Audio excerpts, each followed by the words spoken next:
Ginakabig sa pila ka mga local taxi drivers nga dako mangin epekto sa ila palangabuhian sang pag-aprubar sa Land Transportation Franchising and Regulatory Board kon LTFRB 6 sang prangkisa sa mga blue taxis agud nga mag-operate sa syudad. Ini matapos nga duwa ka Davao-based taxi companies na nakakuha sang prangkisa kag may kabugusan nga 100 units sang blue taxi ang mag-operate sa syudad. Nagpahayag sang pagkadismaya ang pila ka miyembro sa Association of Taxi Operators in Panay sa among nga operasyon sa mga blue taxis sa Iloilo. Ini bagod ginalalauma nila nga ini maghahatag sang mas mabaskog nga kompetisyon sa mga local operators.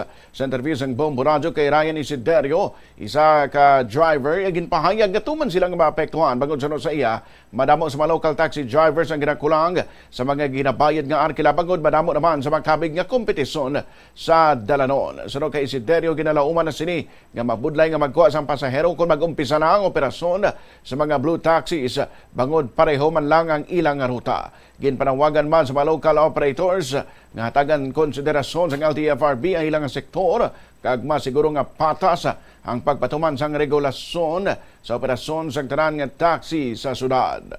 So hindi ko pa man na ma-pex nga pan kay siyempre hindi man tanan di nga taxi.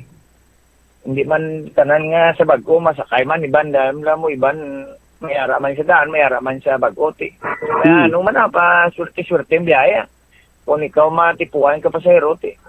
Salamat sa Diyos po. Kung di ka matipuan, salamat ya po sa Diyos. Kasi siyempre, kapili man na bisubong madray ang mga pasahero kasi sa bag-o man mo. Nabarian ang taxi driver nga si Ryan Isiderio.